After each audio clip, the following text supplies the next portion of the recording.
very strong players. And today I want to look at a game that I played yesterday against Yermolinsky.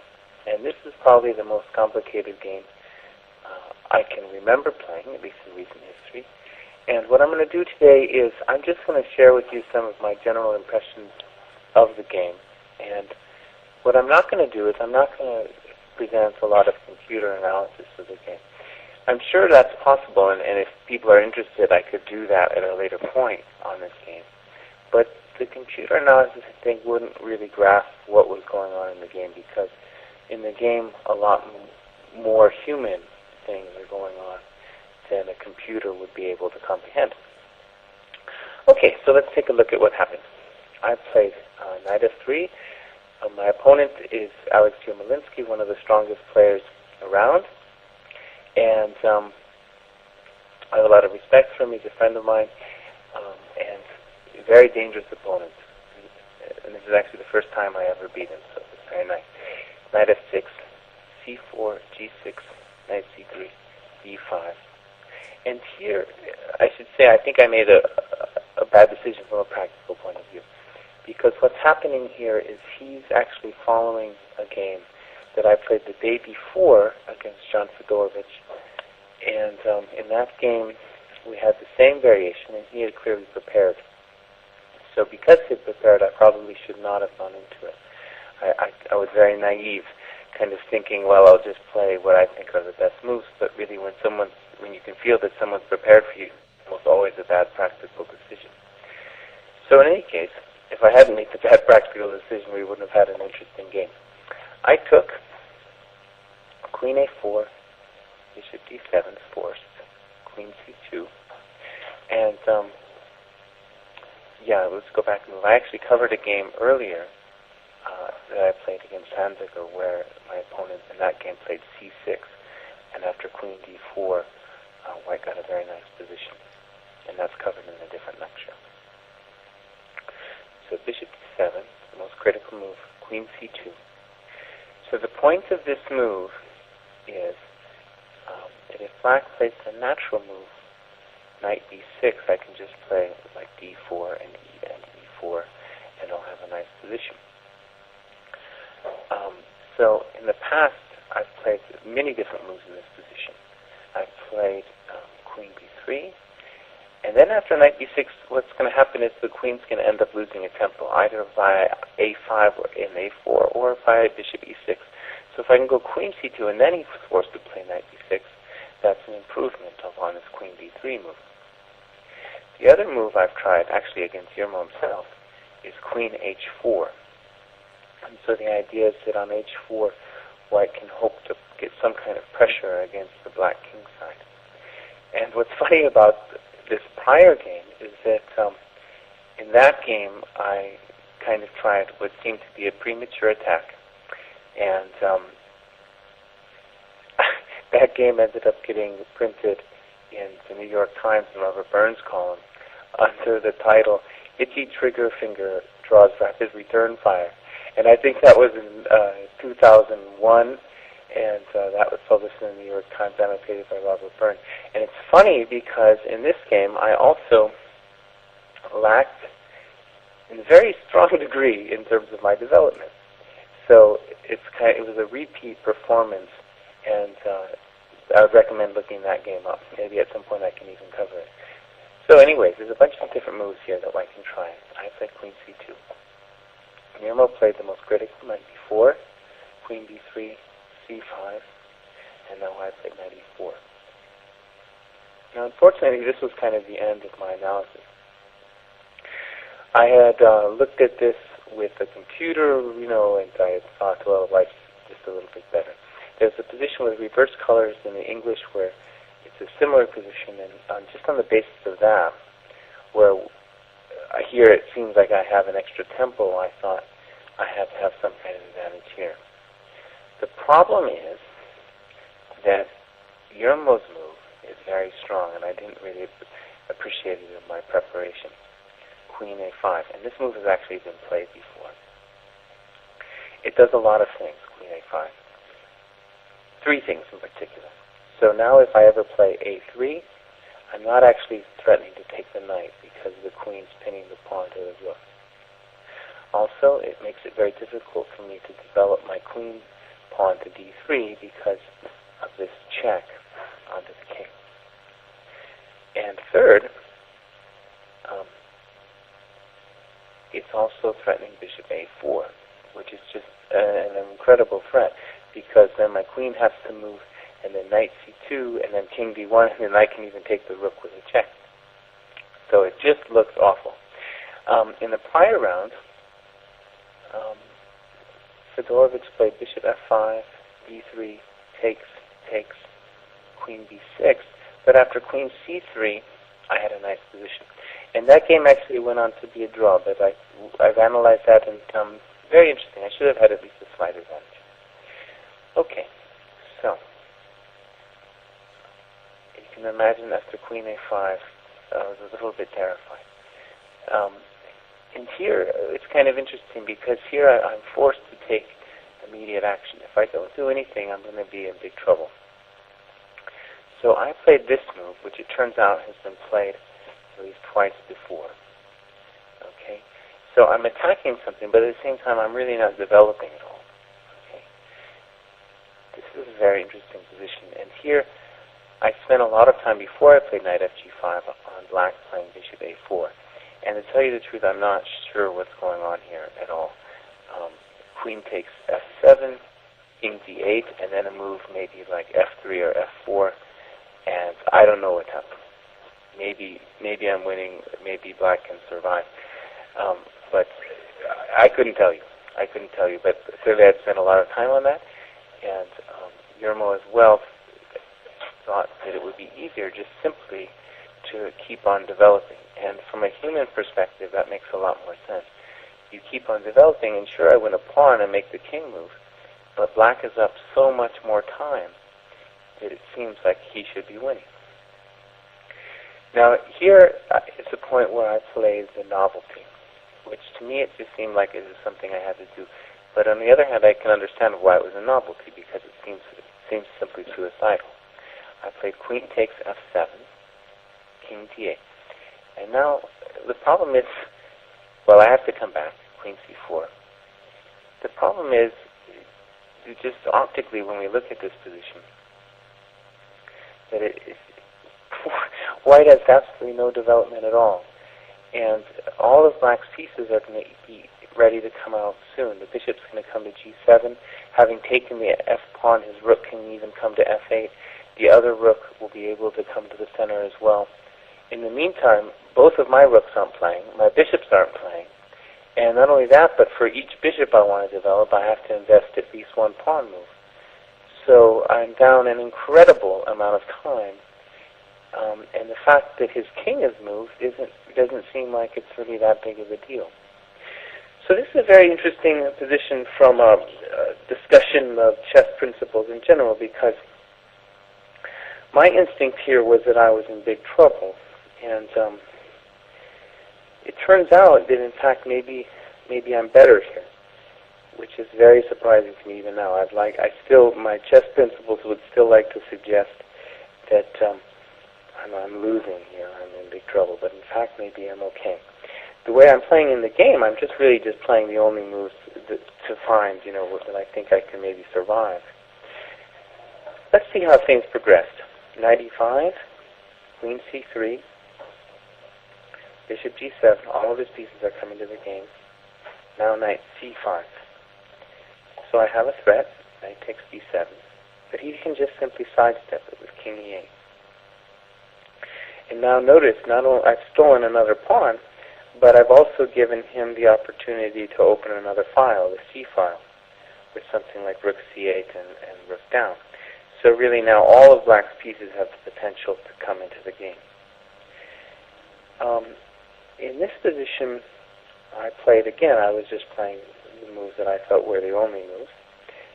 And it seems like it was the only move. I played d4, which I think Yermolinsky probably didn't anticipate, just because it seems a little bit illogical, because he has knight c2, either now or at some point. It's kind of funny. D4 turns out that I played D4 twice in this game. It was both the only time I played good moves in the game. So we'll see a later D4 as well. So this is a very complicated position, and even though Black has so much more time, it seems it's very hard for him to do something concrete. So maybe an improvement over what he did would have been to play Knight C6, and I think Knight B3 is enforced, Knight C2, and then to take the Queen, and then to take the Rook. We looked at a position like this, I believe. And Yermolinsky even suggested something a little bit wacky like this.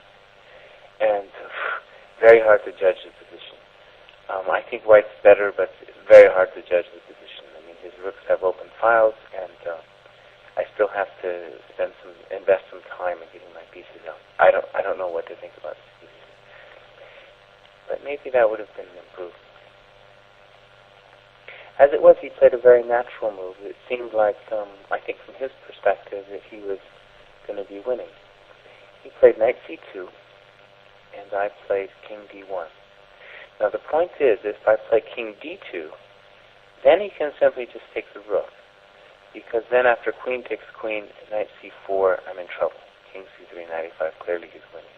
Because now my King's out, and there's going to be no way for me to easily trap his Knight on A1. So I can't make the natural move, King to D2, and I have to play King D1.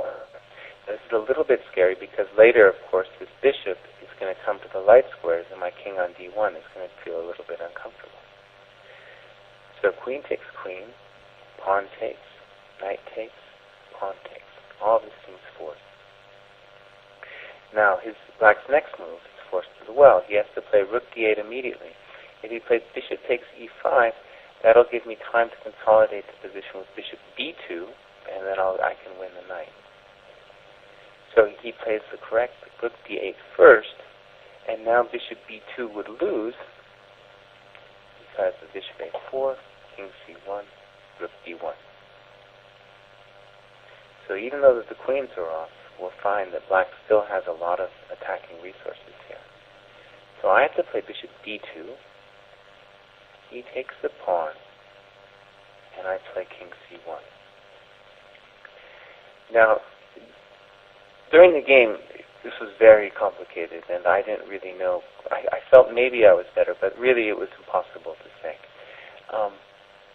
I was expecting maybe a move like Bishop D6, but I wasn't too worried about Bishop D6, just on the basis that his bishop's nice on that diagonal there. And by moving it, he gives me a chance to play either Knight D3 or Knight Ge4, both of which looked reasonable. As it was, he played an incredible move. And this is the kind of move that I don't think you can understand by using computer analysis. He played Rook F8,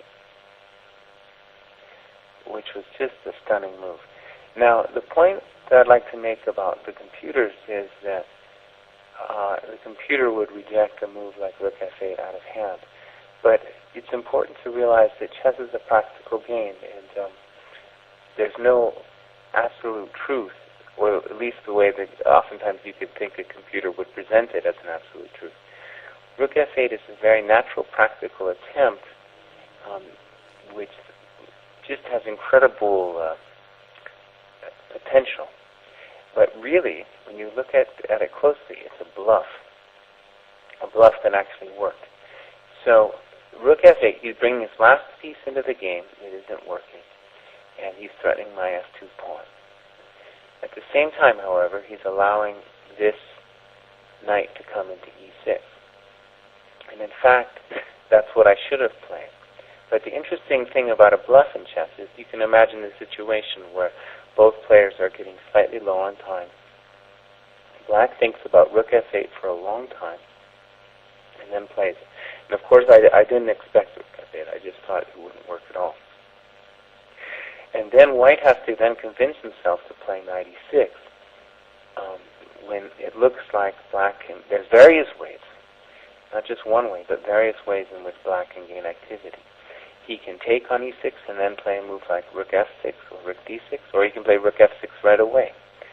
And to tell you the truth, I think I was guilty of seeing ghosts at this point. I thought, well, he's thought so long on this move, he's got to have some kind of trick.